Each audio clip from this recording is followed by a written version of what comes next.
colegas, transcreva a própria estrutura da petição inicial do Ministério Público, a demonstrar que o Ministério Público imputava essa causa de inelegibilidade. O item 1 da petição inicial fala dos fatos. O 2, dolo, para mostrar que haveria a presença do dolo no ato de improbidade. 3, tese principal da desnecessidade de cumulatividade dos requisitos lesão ao patrimônio público e enriquecimento ilícito.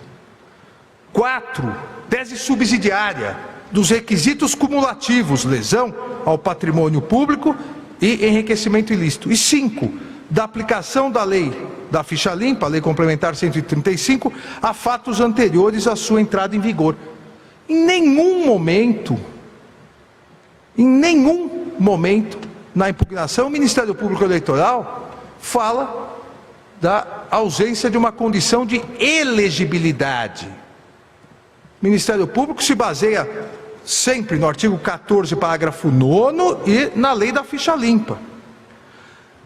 Tanto que no pedido, o Ministério Público Eleitoral expressamente requereu o indeferimento do registro da candidatura por uma única causa: incidência do artigo 1º, inciso 1, a linha L.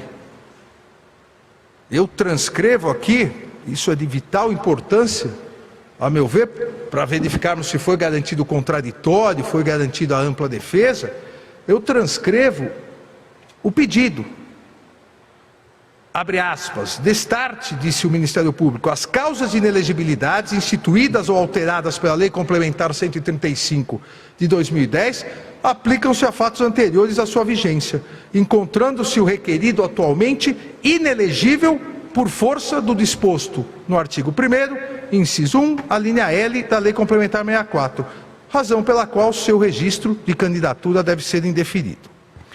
Repito, em nenhum momento o Ministério Público demandou o reconhecimento da ausência de causa de elegibilidade prevista no artigo 14, parágrafo 3º.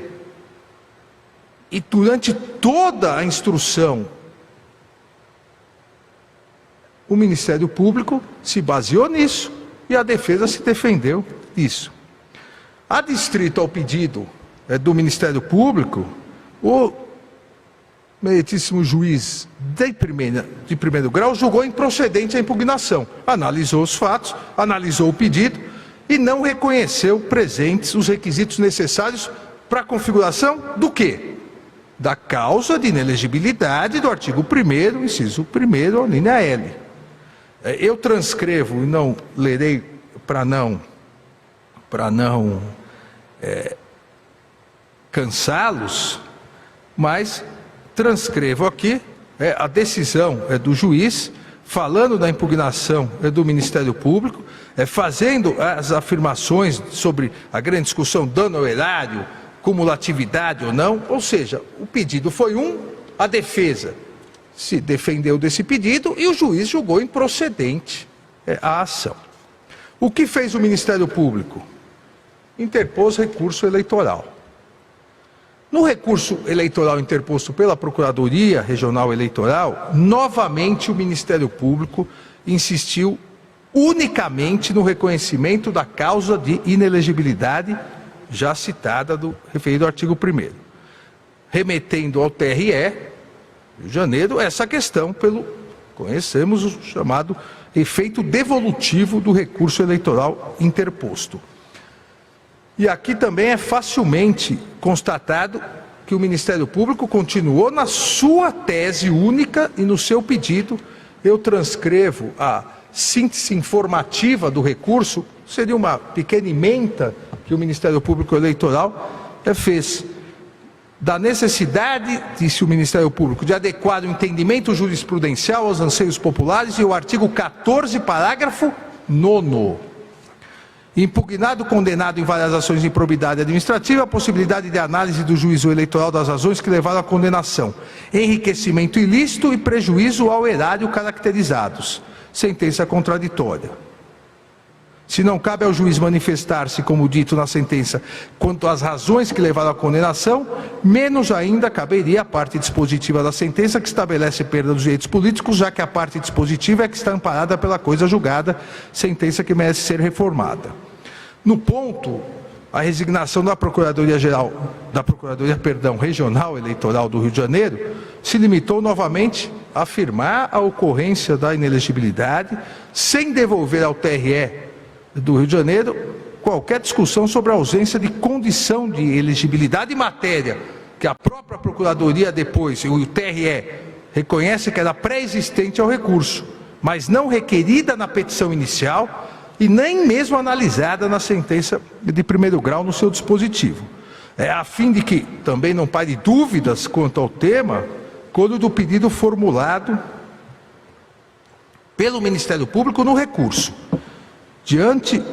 Diz o Ministério Público, por tudo isso, urge que seja reconhecido por esse tribunal ad quem a causa de inelegibilidade, desde já pré-questionando a aplicação do artigo 14, parágrafo 9º, e erroneamente aqui se colocou da lei complementar, o Ministério Público, seria da Constituição Federal, e do artigo 1º, inciso 1L da Lei Complementar 64. E diante do exposto, requer o Ministério Público o recebimento do presente recurso, seu regular processamento, seja julgado procedente para modificar em toto a sentença ora combatida, indeferindo-se o registro do impugnado. Ou seja, o mesmo norte do Ministério Público, exatamente o mesmo norte do pedido na ação de impugnação, de tudo que foi debatido em primeiro grau, do que foi afastado pelo juiz e posteriormente, agora no recurso insiste. Não houve um novo e aditivo pedido de reconhecimento da ausência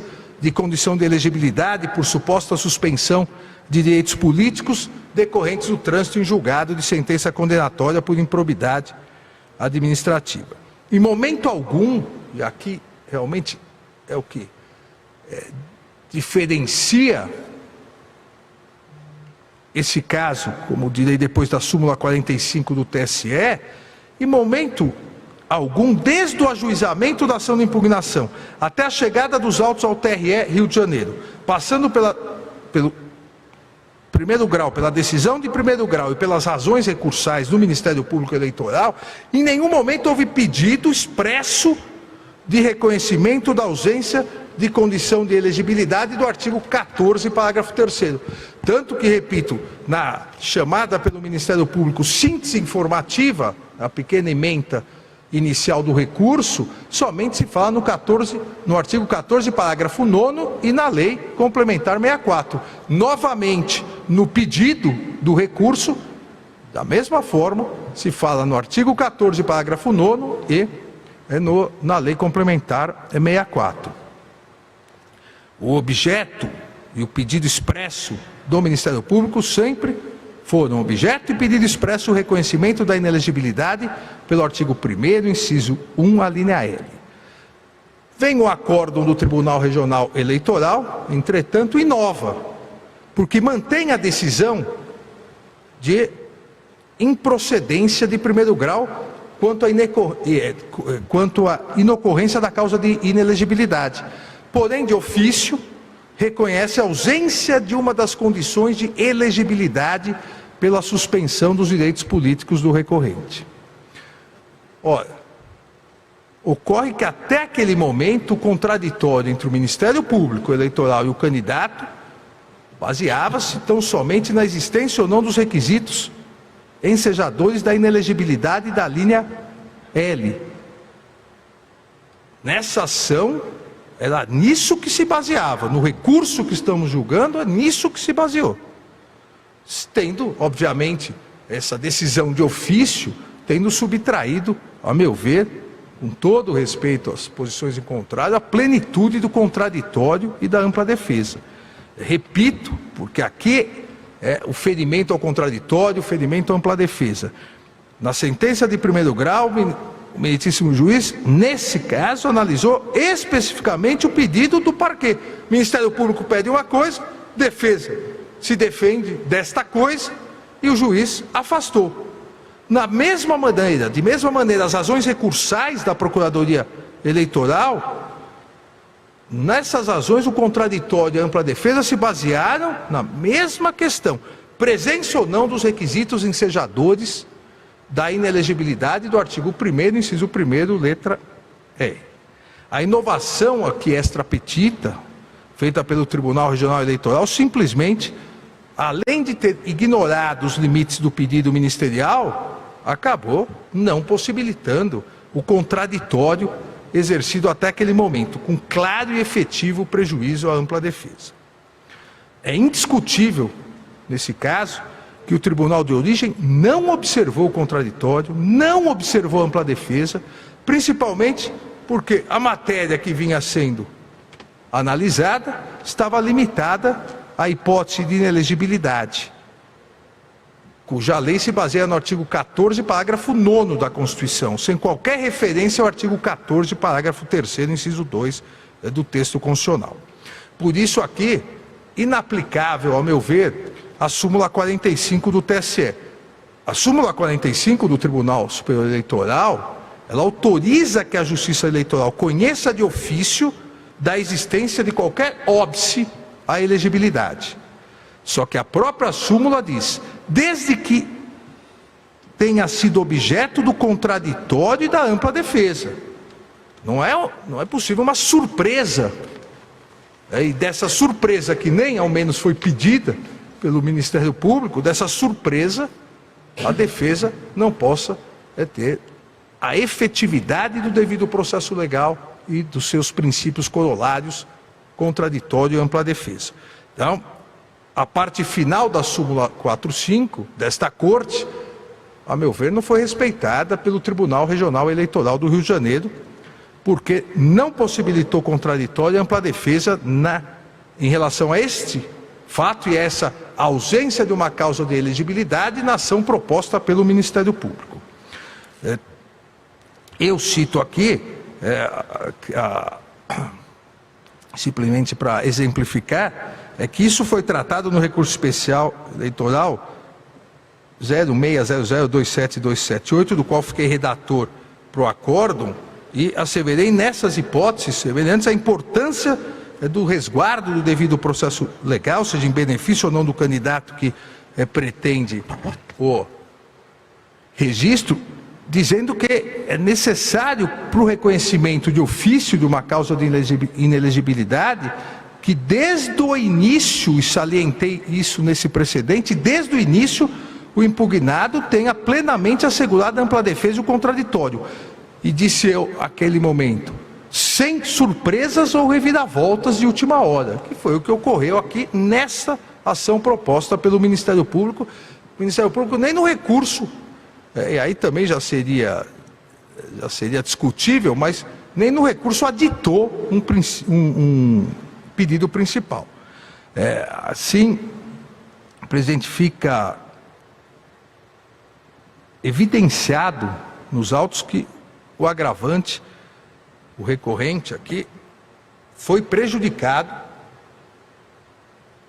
no exercício do contraditório, na ampla defesa, houve prejuízo ao devido processo legal, que não pode, como também é alegado no Tribunal Regional Eleitoral, Tribunal de Origem, não pode o devido processo legal, o contraditório, a ampla defesa, ser suplantada pela necessidade de julgamentos céleres.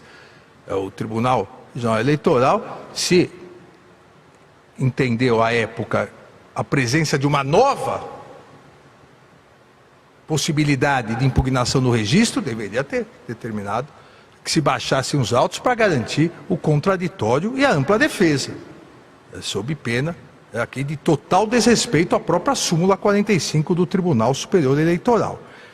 E a ofensa não é só a súmula, a ofensa não é só ao artigo 5º, incisos 54 e 55 da Constituição, que prevêem o devido processo legal, contraditório e ampla defesa, mas também aos artigos 10, 489 e 492 do Código de Processo Civil, diante do indeferimento do registro, com amparo no artigo 14, parágrafo 3º, 2 da Constituição, circunstância nova sobre a qual sequer for oportunizado prazo para manifestação e defesa do candidato.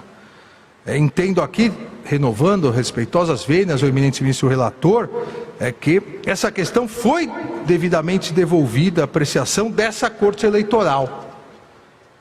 Porque no momento próprio quem couberia ao recorrente, ou seja, no recurso especial. Se a novidade foi no Tribunal Regional Eleitoral, obviamente não era possível trazer antes essa impugnação à decisão.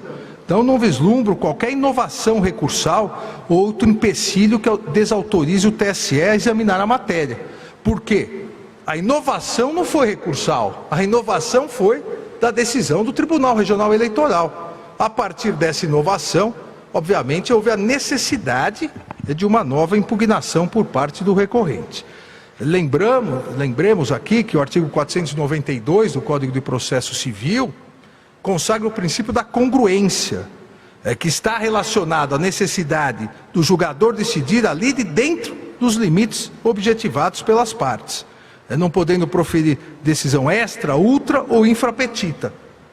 E mesmo nas hipóteses em que pode reconhecer de ofício uma matéria, o entendimento pacificado tanto pelo Tribunal Superior Eleitoral quanto pelo Superior Tribunal de Justiça, que interpreta a legislação federal, é que deve ser concedido o direito à ampla defesa, deve ser concedido o direito ao contraditório. Eu cito aqui um precedente do nosso eminente ministro, até pouco tempo atrás, colega também de TSE, eminente ministro Luiz Felipe Salomão, num recurso especial no Superior Tribunal de Justiça, um recurso especial eleitoral mesmo, em que diz pela impossibilidade da surpresa. A decisão surpresa, artigo 10 do CPC, princípio da congruência, elementos fáticos e documentos inéditos, nulidade. A teor, diz o ministro Luiz Felipe Salomão, a teor do artigo 10 do CPC, o juiz não pode decidir em grau algum de jurisdição com base em fundamento ao respeito do qual não se tenha dado às partes oportunidade de se manifestar, no caso específico, ainda que se trate de matéria sobre a qual deva decidir de ofício. A vedação à decisão surpresa consolida as garantias do contraditório e da ampla defesa e robustece princípios inerentes à atividade jurisdicional do Estado Democrático de Direito, boa-fé objetiva, proteção da confiança, isonomia e cooperação entre os sujeitos no processo. Deve o magistrado decidir a causa com base no fundamento jurídico sobre o qual as partes puderam, de modo efetivo, discorrer. Digo eu, exatamente isso não ocorreu na presente hipótese, porque, como já tive a oportunidade de salientar, o pedido foi específico do Ministério Público, o contraditório e a ampla defesa específicos em relação a essa causa de inelegibilidade, a decisão de primeiro grau em relação a isso, e o próprio Ministério Público recorreu em relação a isso. E houve uma inovação surpresa no julgamento majoritário pelo Tribunal Regional Eleitoral. Inclusive, surgiu essa inovação surpresa no voto divergente ao próprio relator. Ainda cito outros precedentes agora do Superior Tribunal de Justiça, que o princípio da não surpresa é de observância obrigatória em todos os processos.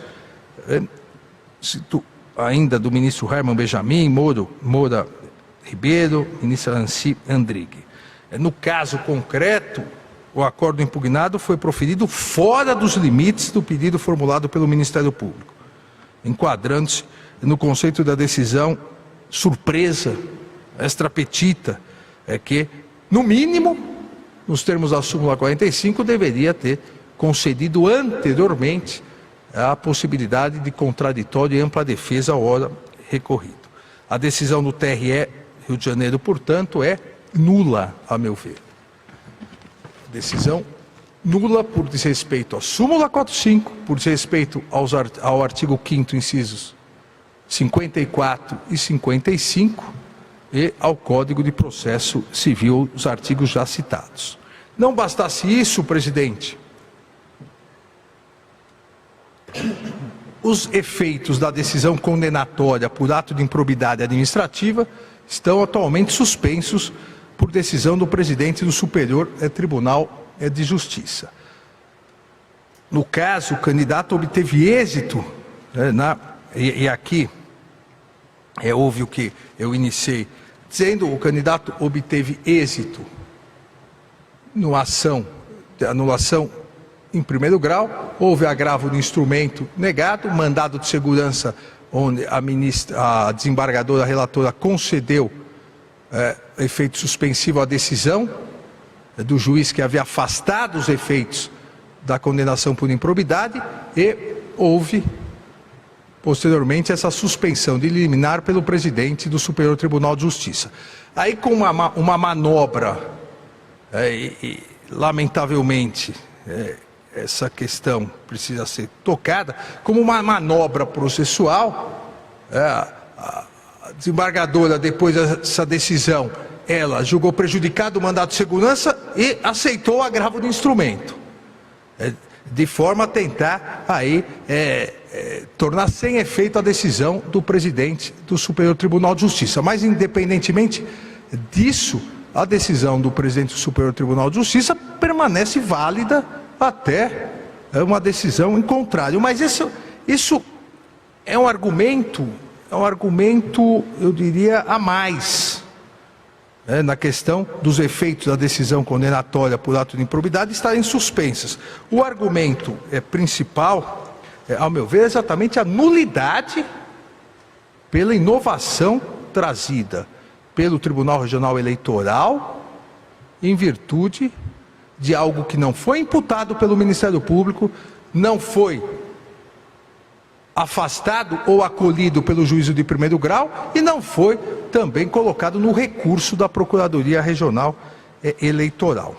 Então, presidente, dessa maneira, em conclusão, além do acórdão regional, a meu ver, ser nulo por expressa violação ao contraditório, à ampla defesa, os efeitos da condenação por improbidade administrativa estão suspensos por decisão do presidente do Superior Tribunal de Justiça. Entendo assim que o registro do candidato ao agravante deve ser deferido com repristinação dos efeitos da sentença de piso, em observância à preclusão pro judicato e aos efeitos da decisão extra petita. Não há o porquê se anular da posse ao prefeito, mas devolver para que comece toda uma nova instrução.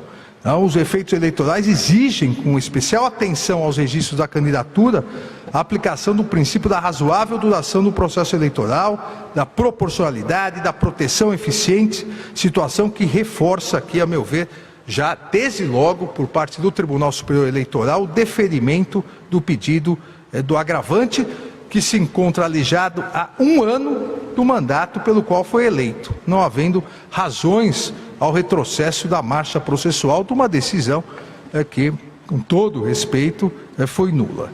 Diante do exposto, novamente pedindo todas as vênias ao eminente ministro relator, dele divirjo, para dar provimento ao agravo regimental e já dar provimento ao recurso especial de Rubens José França Bom Tempo, deferindo seu registro de candidatura ao cargo de prefeito de Petrópolis, do estado do Rio de Janeiro, comunicando-se de imediato ao Tribunal de Origem para as providências de diplomação e posse do candidato eleito. É o voto, presidente. Obrigado, ministro Alexandre de Moraes. Portanto, abre divergência do relator, dando provimento ao agravo interno, igualmente ao recurso especial, e defere o registro da candidatura com determinação de diplomação do candidato. O eminente ministro relator, Sérgio Banhos, pede a palavra. Senhor presidente, senhores ministros, nobre representante do Ministério Público, doutor Felipe Correia, doutor Rafael Carneiro, doutor Luiz Grandinetti e doutor Carlos Frazão. Em primeiro lugar, senhor presidente, parabenizo sinceramente o eminente ministro Alexandre de Moraes, que nos apresenta voto muito bem estruturado, revestido como habitual de elevado saber jurídico. O meu voto já é de conhecimento de vossas excelências, mas eu verdadeiramente compreendo que, após o diálogo iniciado pelo ilustre vistor, algumas brevíssimas considerações merecem ser feitas, reavivando argumentos trazidos no voto que apresentei a esse colegiado já faz algum tempo. Primeiramente, senhor presidente, registro quanto ao pedido de assistência do Diretório Municipal do PL, apresentado após a inclusão do presente processo em pauta, que será ele oportunamente processado, considerando que o interveniente recebe o processo no estado em que se encontra. Faço alusão ao artigo 119 do CPC. Inicio ponderando que até o presente momento, aproximadamente um ano após o termo final da diplomação, que ocorreu em 18/12/2020, não há, de fato, notícia de uma solução definitiva acerca da situação jurídica do agravante, uma vez que todas as decisões até agora proferidas ostentam natureza precária. É inequívoco, ademais, que esse quadro de indefinição jurídica somente veio a lume muito após o encerramento do processo eleitoral, pois durante toda a tramitação do processo de registro de candidatura nas instâncias ordinárias, a situação jurídica do candidato era conhecida e totalmente estável, indicando a impossibilidade da concessão do seu registro eleitoral. E como se depreende da análise do feito, apenas com o trâmite do recurso especial, já nesta instância extraordinária, notadamente a partir do final de julho deste ano, passou a se verificar decisões judiciais supervenientes, algumas favoráveis, outras desfavoráveis aos interesses do agravante. Nesse sentido, eu peço vênia para rememorar a cronologia dos acontecimentos. Em 28/11/2020, foi indeferido o registro de candidatura do agravante por meio de acordo em que se assentou a falta de condição de elegibilidade, no caso o artigo 14, parágrafo 3º, inciso 2 da Constituição Federal, tendo em vista a suspensão dos seus direitos políticos decorrente de sentença proferida em ação de improbidade. Naquela ocasião, ficou registrado na moldura fática do aresto, imodificável, penso eu, em sede extraordinária, que a sentença condenatória proferida na referida ação civil pública transitara em julgado no dia 12/3/2019. Por sua vez, na decisão monocrática objeto do presente agravo, proferida em 19/12/2020, já no encerramento das atividades do Tribunal no segundo semestre de 2020, foi considerada a mesma situação jurídica, qual seja o trânsito em julgado, no ano anterior às eleições, de sentença condenatória em ação de improbidade, na qual for imposta a sanção de suspensão de direitos políticos. Em 29/12/2020, já após a data final para a diplomação dos eleitos, foi interposto agravo regimental, com pedido de reconsideração, no qual foram alegadas as mesmas questões postas no recurso especial, sem, evidentemente, haver qualquer questionamento acerca da rigidez do título condenatório transitado em julgado. Em 31/12/2020, quando do recesso forense, ainda sob o mesmo quadro jurídico, o eminente presidente desta Corte, ministro Luiz Roberto Barroso, negou o pedido de atribuição de efeito suspensivo ativo ao agravo interno. Senhor presidente, senhores ministros, esse foi o quadro que imperou por mais de 7 meses após o encerramento do processo eleitoral, sucedendo nesse ínterim o indeferimento por meio de decisões por mim proferidas de 2 pedidos de tutela antecipatória recursal, o primeiro em 8/4/2021, outro em 22/5/2021. Foi então apenas em 29/7/2021, ou seja, somente no final do mês de julho passado, que o agravante trouxe aos autos a decisão proferida pela 4ª Vara Cível da Comarca de Petrópolis, por meio da qual foi anulada a sentença condenatória em ação de improbidade. Ocorre, todavia, que em 5/8/2021, 7 dias, portanto, após a referida decisão, a Procuradoria-Geral Eleitoral noticiou outra decisão, essa agora proferida nos autos do mandado de segurança 054962, impetrado pelo próprio Ministério Público, por meio da qual restou suspensa a decisão do juízo de origem, que anulou a condenação por ato de improbidade administrativa.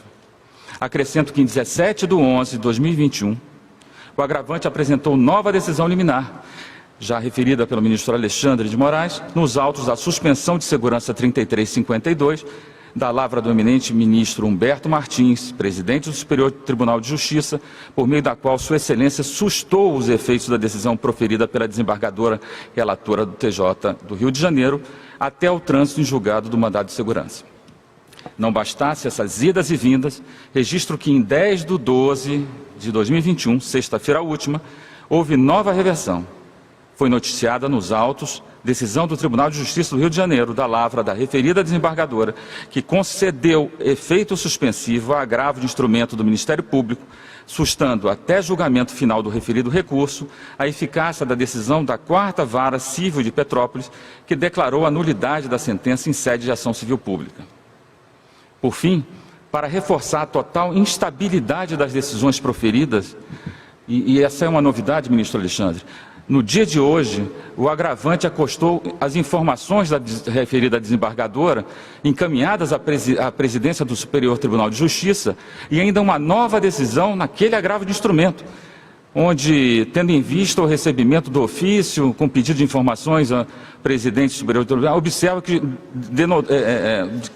que, de fato, denotou-se a possibilidade de dúbia interpretação na decisão prolatada às folhas tais deste recurso. E diz Sua Excelência desembargadora, aspas, em reiterado respeito à decisão proferida pelo excelentíssimo senhor ministro presidente do STJ, nos autos da referida suspensão de segurança, é o presente provimento judicial para que dúvida não reste, reforçar que a medida de urgência por essa magistrada deferida é a que se encontra com eficácia suspensa e não a decisão recorrida. Ou seja, mais uma nova decisão contrapondo-se à anterior. Ou seja, em face exatamente do quadro narrado, com decisões postas e contrapostas, é que reitero o meu entendimento no sentido de que toda e qualquer alteração fática ou jurídica sucedida após a data final da diplomação não deve ter eficácia para alterar o resultado de pleito eleitoral já findo, por mais grave que seja o vício detectado na decisão judicial, que serviu como base a suspensão dos direitos políticos de candidato, conforme muitas vezes assentado pela jurisprudência desta Corte. Nesse voto complementar, eu trago inclusive os precedentes, um da lavra do ministro Luiz Felipe Salomão, um outro do próprio ministro Alexandre de Moraes e outro do ministro Herman Benjamin. E eu concluo, então, nesse primeiro ponto.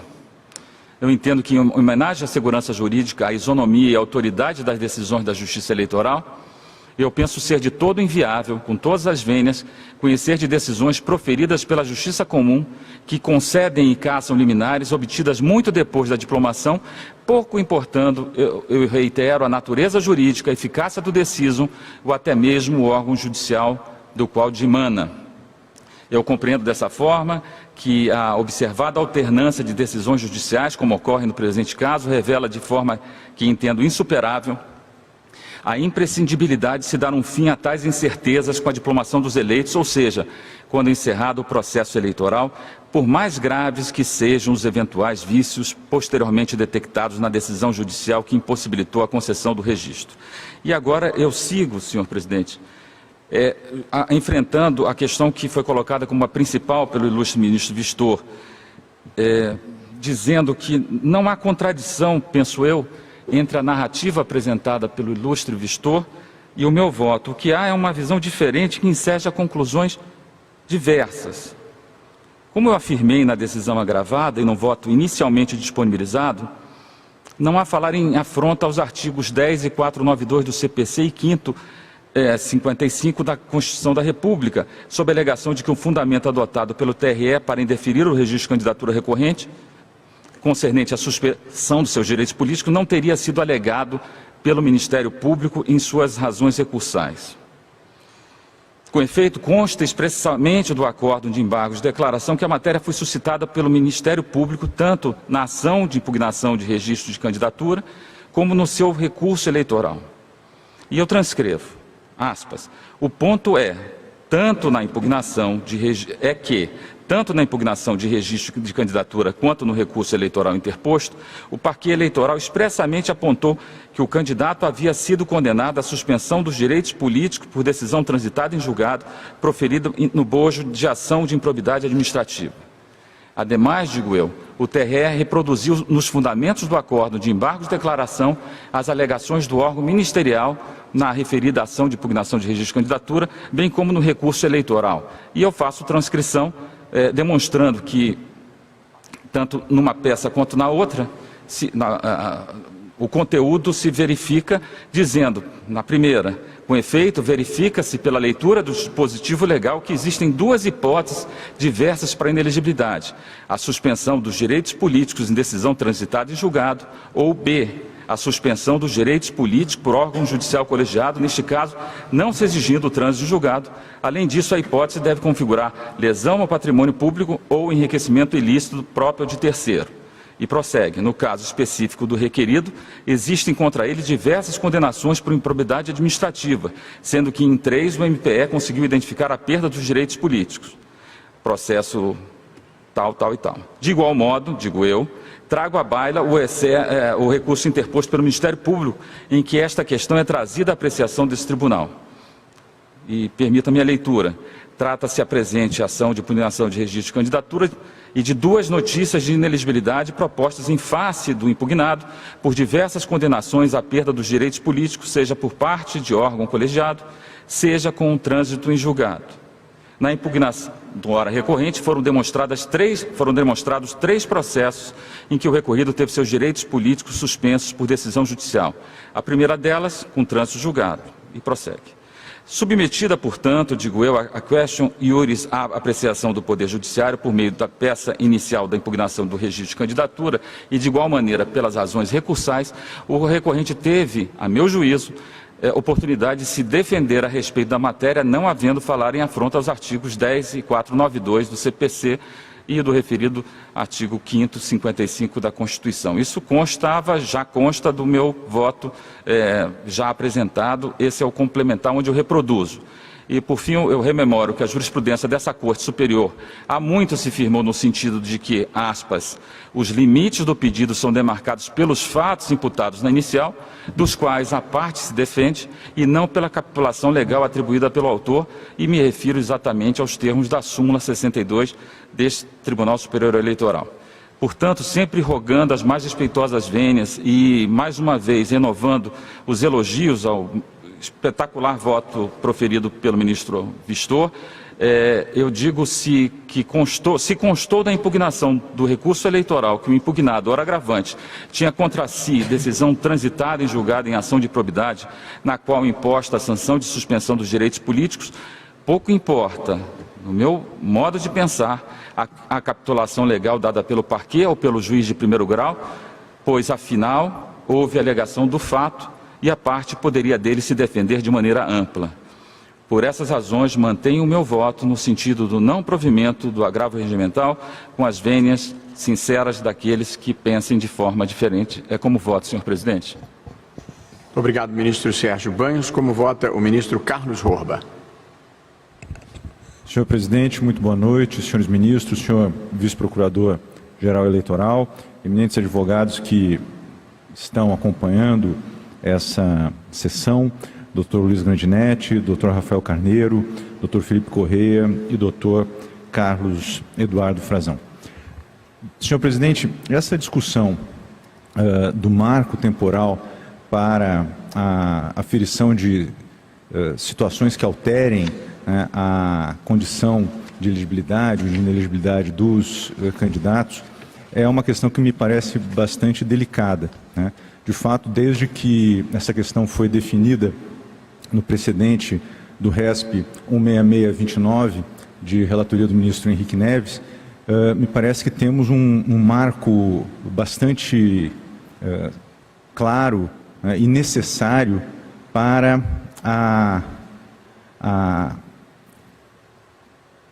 que se evitar o prolongamento indefinido da litigiosidade eleitoral, o que acaba gerando uma maior instabilidade jurídica, o que acaba gerando uma maior insegurança, em especial no exercício das funções públicas eletivas.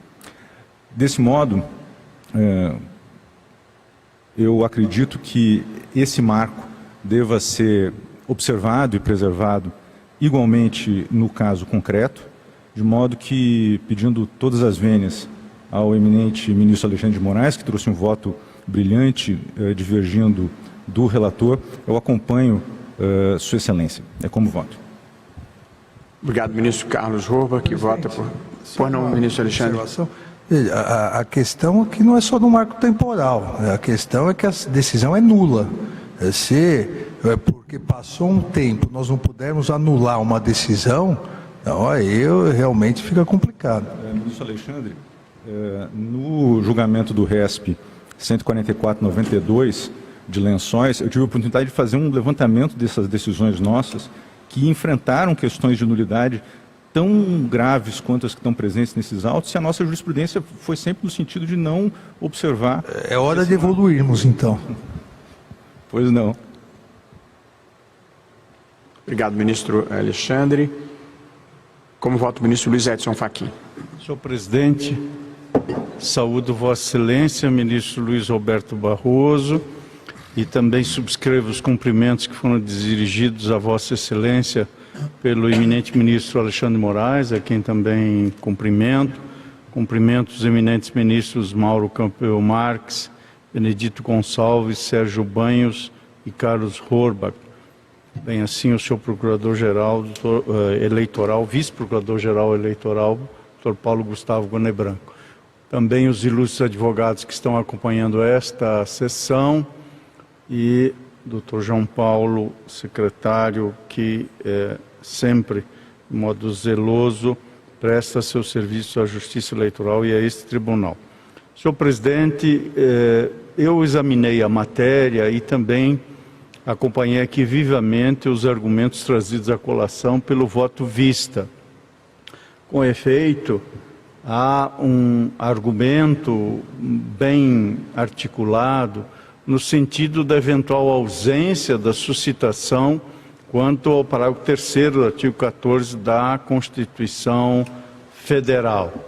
Todavia, com toda a vênia à divergência, o que temos aqui no processo eleitoral é um processo no qual há imputação jurídica passível de restrição de direito. E este processo, como sabemos, é informado pela defesa do fato em sua plenitude.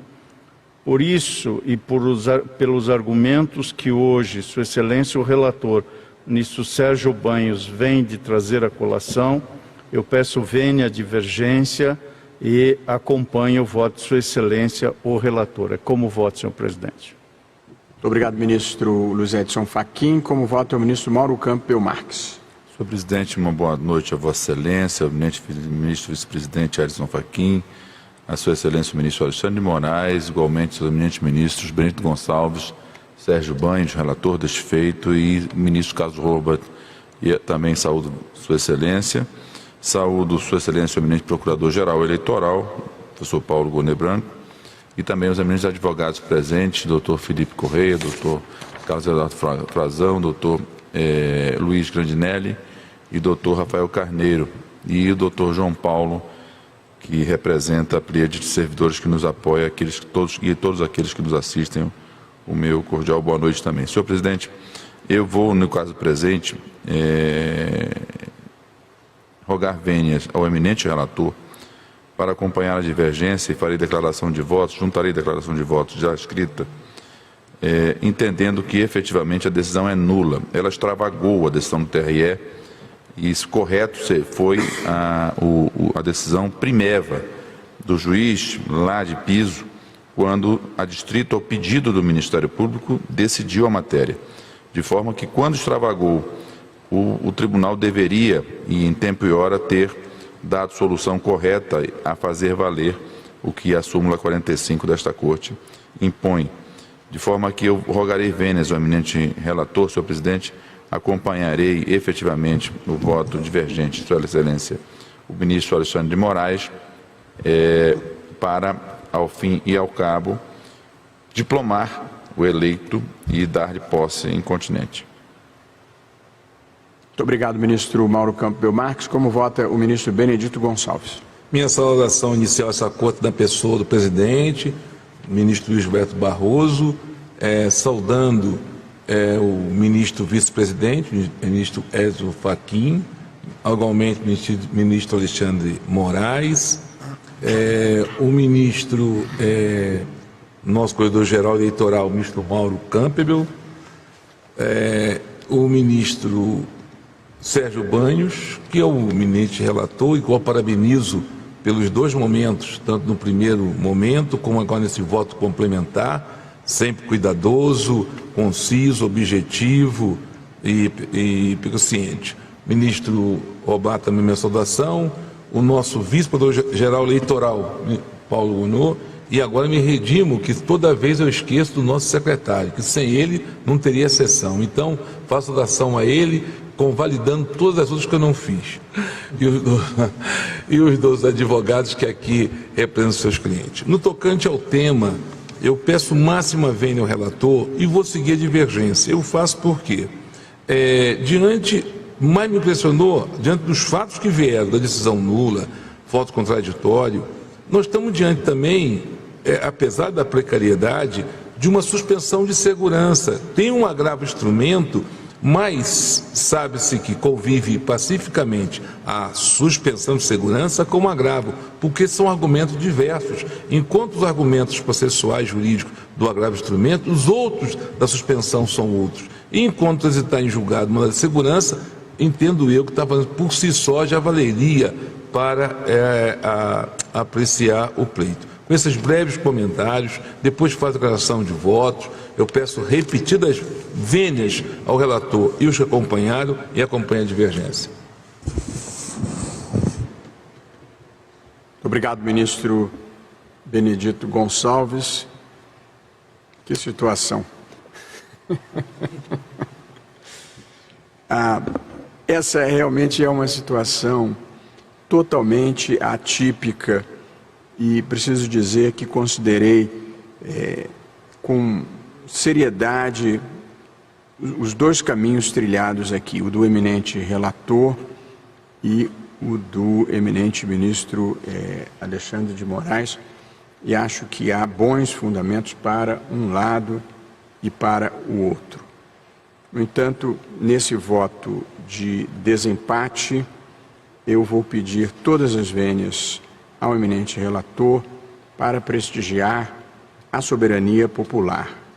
E aí, apesar de considerar um caso difícil, acho que algumas singularidades desse caso concreto me levam a esse entendimento.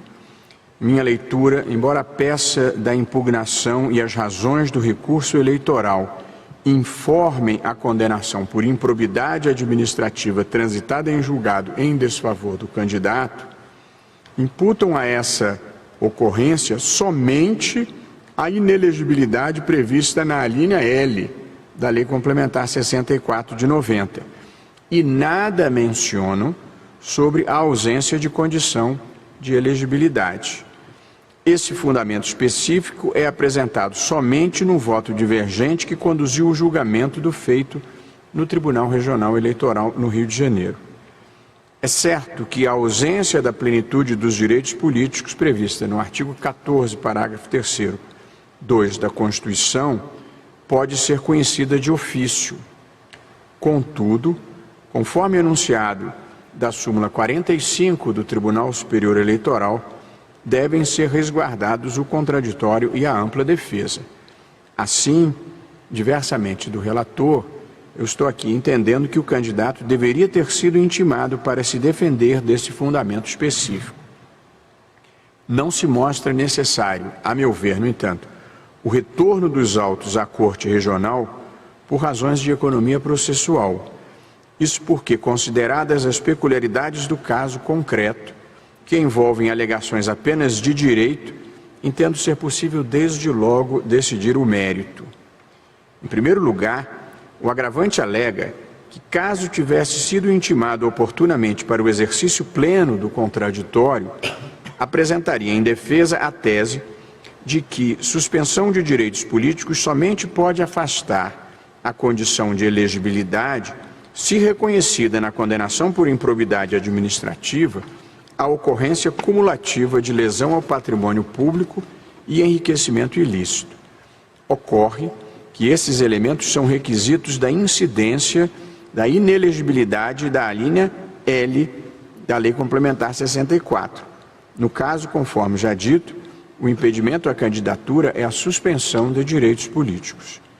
Em segundo lugar, constata-se que o Superior Tribunal de Justiça restabeleceu os efeitos da decisão de 29 de julho de 2021, que declarou nula a sentença que condenou o agravante por improbidade administrativa.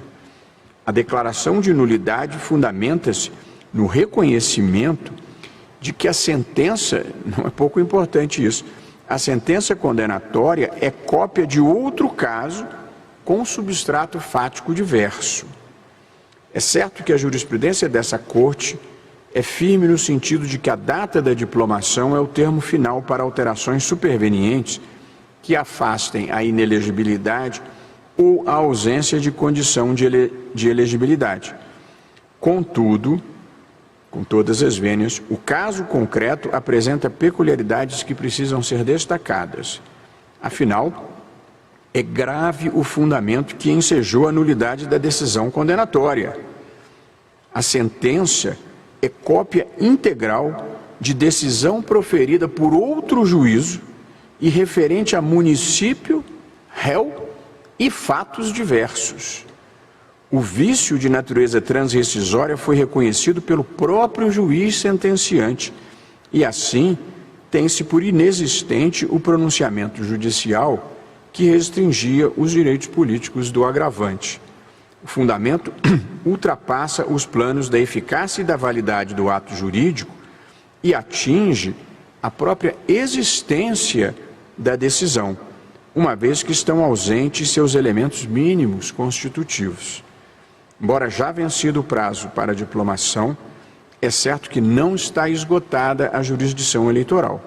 O agravante foi surpreendido com a inovação do fundamento decisório pela Corte Regional e, desde então, buscou diligentemente desconstituir na Justiça Comum a decisão viciada, muito viciada. Considero que a substancial violação ao contraditório não pode suprimir seu direito à elegibilidade e impedir o exercício de cargo conquistado nas urnas. Com essas considerações e pedindo todas as vênias ao eminente relator, cujo voto é um voto preciso e com argumentos relevantes, eu considero que as circunstâncias fáticas e jurídicas envolvidas nesse caso me levam a acompanhar a divergência para dar provimento ao agravo interno e, consequentemente, deferir o registro de candidatura ao cargo de prefeito. É como voto, presidente. Proclamo, então, o resultado. O tribunal, por maioria, deu provimento ao agravo interno para dar provimento ao recurso especial eleitoral e deferir o registro de candidatura do agravante eleito para o cargo de prefeito do município de Petrópolis, no Rio de Janeiro, determinando a imediata comunicação ao Tribunal Regional para, independentemente de publicação do acórdão, diplomar o eleito nos termos do voto do ministro Alexandre de Moraes, vencidos o relator e os ministros Carlos Horba e Luiz Edson Fachin, redigirá o acórdão o ministro Alexandre de Moraes.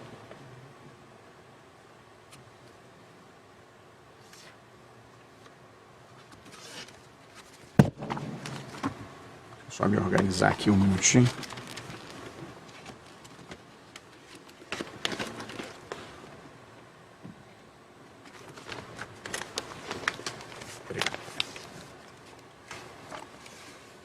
Essas proteções acrílicas nos protegem, mas diminuíram o espaço útil, né? A gente fica meio imprensado aqui. Eu chamo para julgamento a instrução número 0600-726-81, originária de Brasília, da minha relatoria, interessado o Tribunal Superior Eleitoral, minuta de resolução que dispõe sobre regulamentação das federações partidárias. Eu mesmo sou o relator. O voto já foi distribuído aos eminentes colegas, colhidas as opiniões dos gabinetes.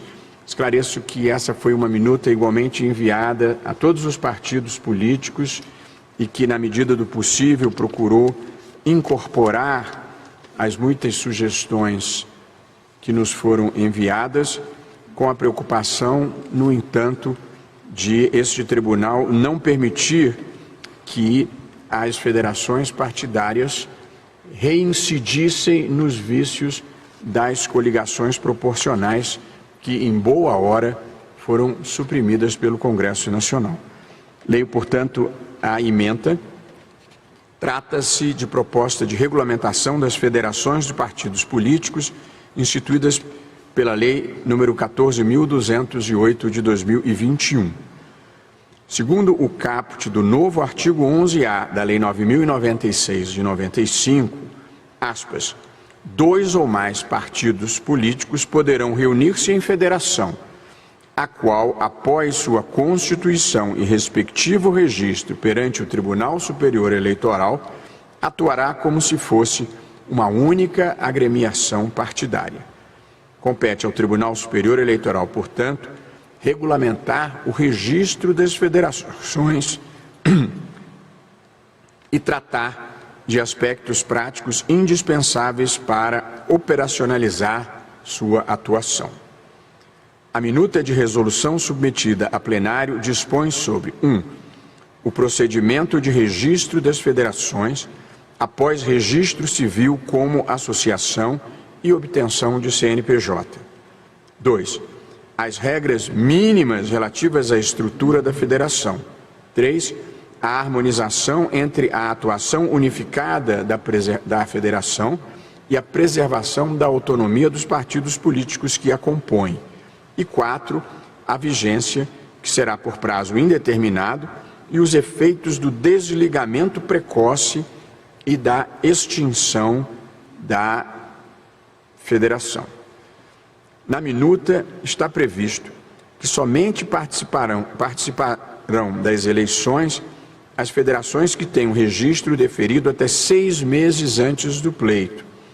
A regra decorre, logicamente, da previsão de que as federações se sujeitam às mesmas normas eleitorais aplicadas aos partidos políticos. Ademais, está respaldada pela decisão liminar em medida cautelar na ADI 7021, que conferiu interpretação conforme a Constituição ao caput do artigo 11A da Lei 9.096 de 95, de modo a exigir que, aspas, para participar das eleições, as federações estejam constituídas como pessoa jurídica e obtenham o registro do seu estatuto perante o Tribunal Superior